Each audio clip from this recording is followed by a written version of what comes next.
সবাইকে উচ্চ মাধ্যমিক দর্শনের লজিক ক্লাসে স্বাগত।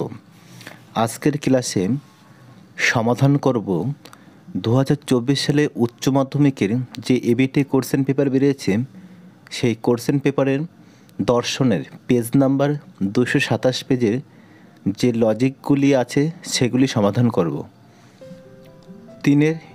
এর অথবা নিম্নলিখিত বাক্যগুলিকে তর্কবিদ্যা সম্মত আকারে রূপান্তরিত করে কোন বচনের কোন পদ ব্যাপ্য বা অব্যাপ্য তা উল্লেখ করো। 1. কেবলমাত্র শিক্ষিত ব্যক্তিরাই প্রগতিশীল। দেখো কেবলমাত্র আছে, তাহলে এ বচন হবে, আর বচন করার সময় বাক্যের উদ্দেশ্য আর বিধেয় স্থান পরিবর্তন করবে। তাহলে এই বাক্যের উদ্দেশ্য হচ্ছে শিক্ষিত ব্যক্তি আর বিধেয় হচ্ছে প্রগতিশীল। তাহলে এলেপ করে এই বচন দিয়ে লিখব সকল প্রগতিশীল ব্যক্তি হয়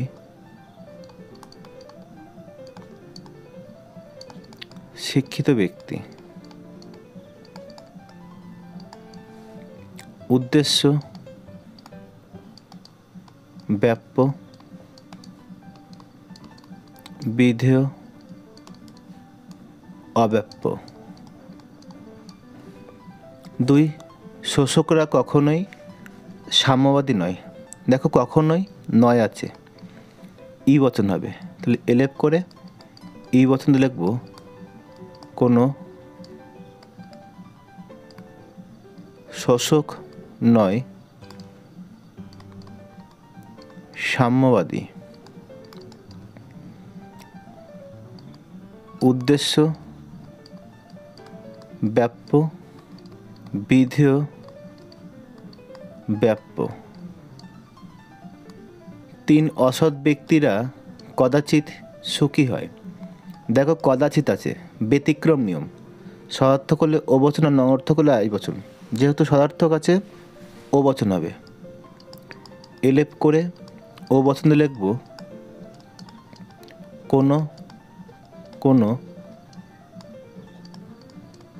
অসৎ ব্যক্তি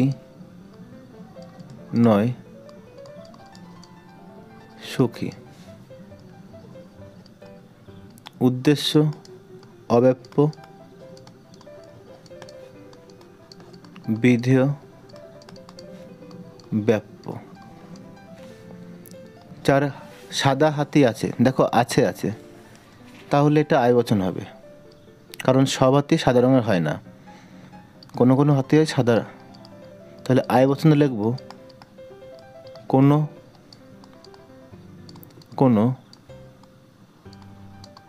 হাতি হয় সাদা। উদ্দেশ্য অব্যাপ্য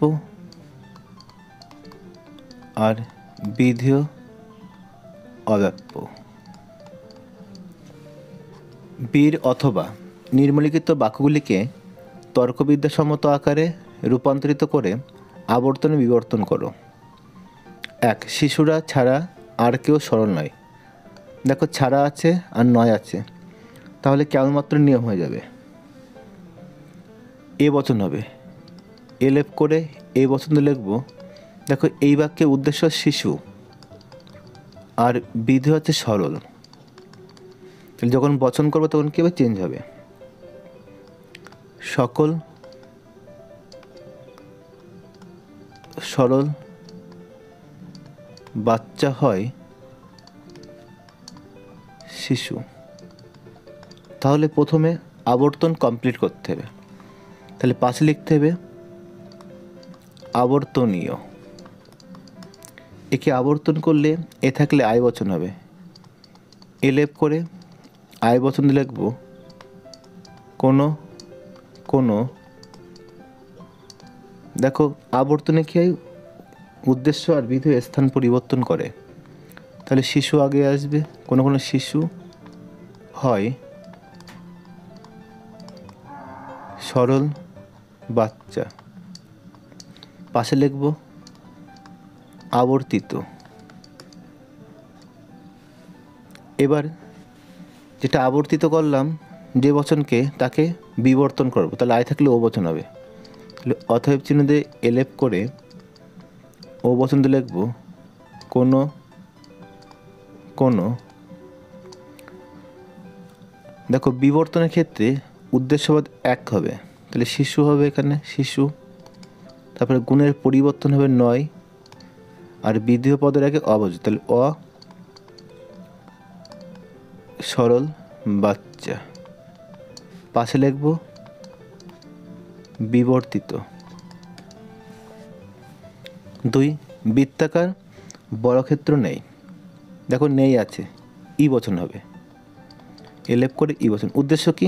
বর্গক্ষেত্র, তাহলে কোনো বর্গ ক্ষেত্র নয় বৃত্তাকার, পাশে লিখব আবর্তনীয়। তাহলে প্রথমে আবর্তন করব, ই থাকলে ই বচন হবে, এলেপ করে ই বচন দিয়ে লিখব কোনো। দেখো আবর্তনীকে উদ্দেশ্য বিধে স্থান পরিবর্তন করে, তাহলে বৃত্তাকার আগে আসবে, বৃত্তাকার বস্তু নয় বর্গক্ষেত্র, পাশে লিখব আবর্তিত।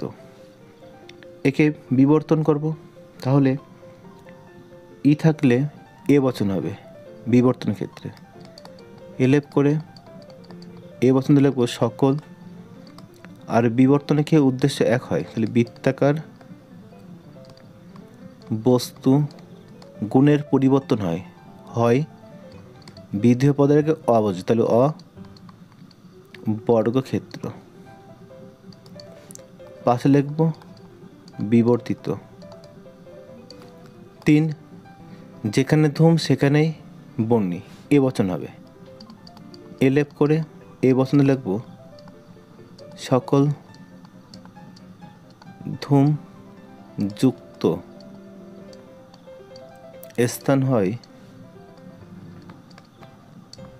বন্যী যুক্ত, পাশে লিখব আবর্তনীয়। তাহলে একে আবর্তন করলে এ থাকলে আয় বচন হবে, এলেপ করে আয় বচন দিয়ে লিখব কোনো কোনো। দেখো উদ্দেশ্য বিধে স্থান পরিবর্তন হয় আবর্তনের ক্ষেত্রে, তাহলে বন্যী যুক্ত স্থান হয় ধূম যুক্ত,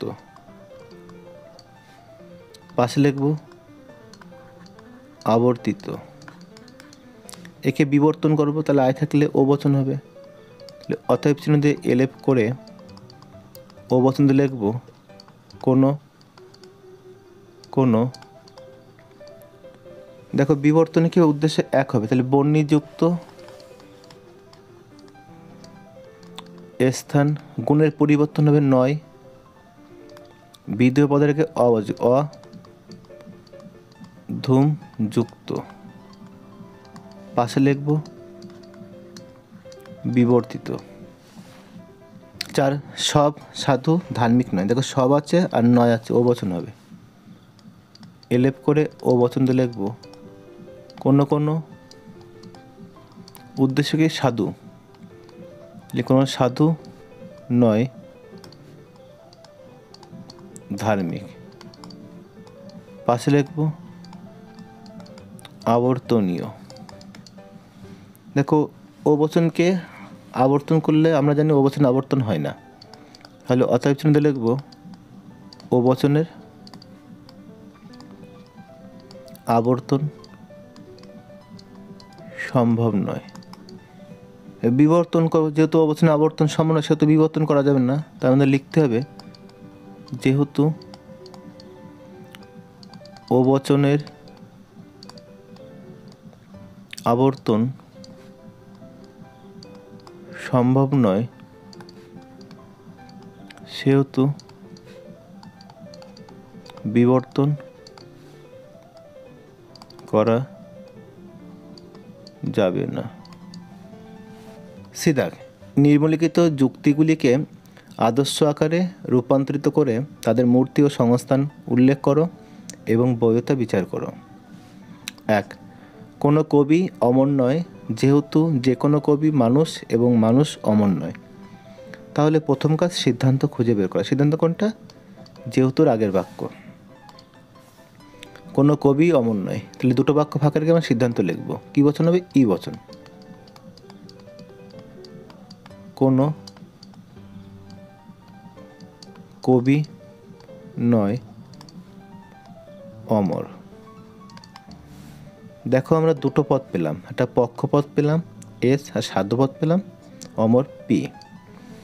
এবার খুঁজবো এই কবি আর কোন বাক্যে আছে, তাহলে সেই বাক্য তার উপরে বাক্য হবে, অর্থাৎ অপধান আশ্রয় বাক্য হবে।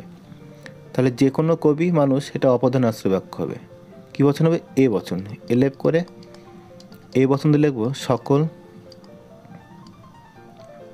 কবি হয় মানুষ। আর যে বাক্য বাক্যে সেটা প্রধান আশ্রয় বাক্য, মানুষ অমর নয়, ই বচন। তাহলে কোনো মানুষ নয় অমর। তাহলে এবার চিহ্নিত করব। কবি হচ্ছে পক্ষপদ এস, অমর সাধ্যপদ পি, মানুষ এম, মানুষ এম। তাহলে সাজানো হয়ে গেল, চিহ্নিত হয়ে গেল। এবার নিয়মগুলো আমরা অনুসরণ করব। নিয়ম মানলে বৈধ হবে আর না মানলে অবৈধ হবে। তাহলে প্রথম নিয়ম দেখো, দুটি আশ্রয় বাক্য নঅর্থক বচন হবে না। দেখো নঅর্থক বচন হয়নি, নিয়ম মেনেছে। 2 নম্বর নিয়ম দেখো, দুটি আশ্রয় বাক্য বিশেষ বচন হবে না। দেখো বিশেষ বচন হয়নি, নিয়ম মেনেছে। 3 নম্বর নিয়ম দেখো যে 3টি পদ থাকবে। দেখো 3টি পদই আছে, না হলে M1 M2 হতো, P1 P2 হতো, S1 S2 হতো। 4 নম্বর নিয়ম দেখো, হেতুপদকে দুটি আশ্রয় বাক্য অন্তত একবার ব্যাপ্য হতে হবে। দেখো ই বচনের উভয় পদ ব্যাপ্য হয়, এ বচন উদ্দেশ্য ব্যাপ্য, বিধেয় অব্যাপ্য, আর ই বচনের উভয় পদ ব্যাপ্য হয়। তাহলে হেতুপদ কি? মানুষ। দেখো প্রধান আশ্রয় বাক্যে ব্যাপ্য হয়েছে, নিয়ম মেনেছে। 5 নম্বর নিয়ম দেখব, যে পদ আশ্রয় বাক্যে ব্যাপ্য হয়নি সেই পদ সিদ্ধান্তে ব্যাপ্য হবে না। দেখো পক্ষপদ 2 জায়গায় ব্যাপ্য হয়েছে, নিয়ম মেনেছে। সাধ্যপদ 2 জায়গায় ব্যাপ্য হয়েছে, নিয়ম মেনেছে। তাহলে এই 5টা নিয়ম মানলে কী হবে? যুক্তিটি বৈধ হবে। তাহলে এই যুক্তিটা হচ্ছে বৈধ। তাহলে এবার আমাদের মূর্তি আর সংস্থান আঁকতে হবে। তাহলে প্রথমে মূর্তি আঁকবো। মূর্তি, তাহলে মূর্তি কী হবে? বচন 3টে আছে কি? মূর্তি, ই এ ই। সংস্থান আঁকবো, এটা প্রধান আশ্রয় বাক্য, এটা অপ্রধান আশ্রয় বাক্য। তাহলে প্রথমে আছে প্রধান আশ্রয় বাক্যে এম পি, আর অপ্রধান আশ্রয় বাক্যে আছে এস এম। এস এম আমরা এম এ যোগ করব। কোন সংস্থান? প্রথম সংস্থান, প্রথম সংস্থান। তাহলে দোষ পয়েন্ট, তাহলে দোষ হচ্ছে কি? নেই।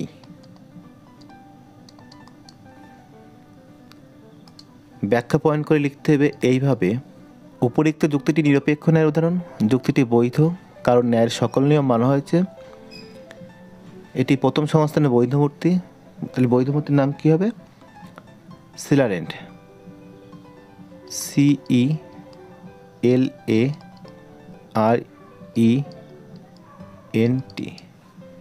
আর বচনের নিচে আন্ডারলাইন করতে হবে। তাহলে তোমরা এইভাবে ব্যাখ্যা সমেত লিখতে পারলে তোমরা 4-এ 4 পাবে।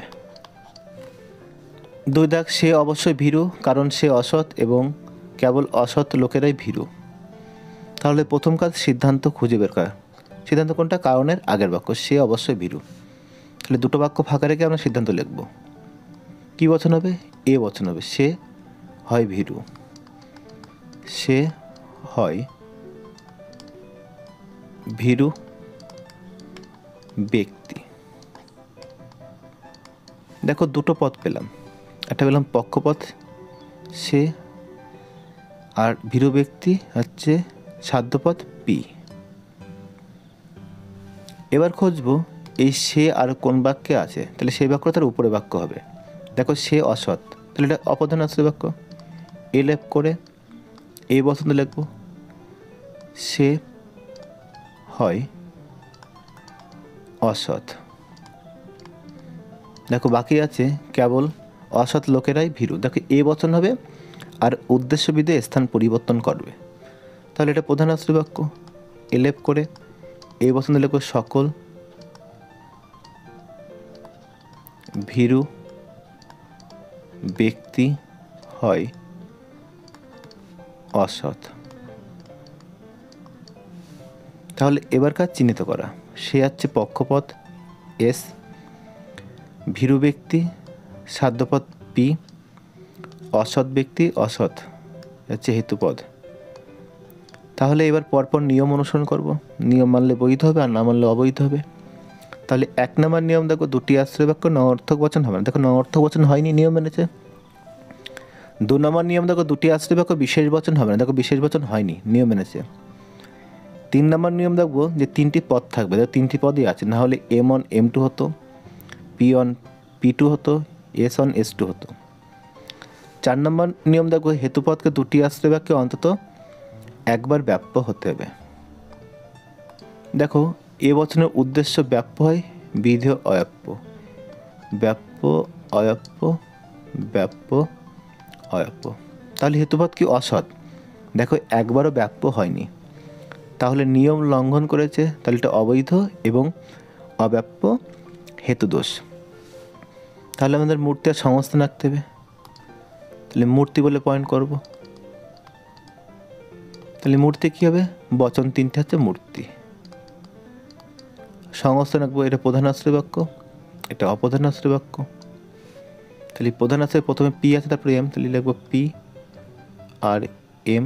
অপ্রধান আশ্রয় বাক্য আছে এস এম, এস এম, এম এম এ যোগ করবো কোন সংস্থান, এটা দ্বিতীয় সংস্থান, দ্বিতীয় সংস্থান।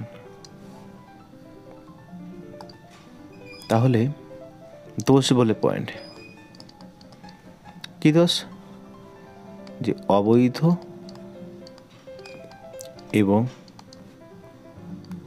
অব্যাপ্য হেতু দোষ, হেতু দোষ।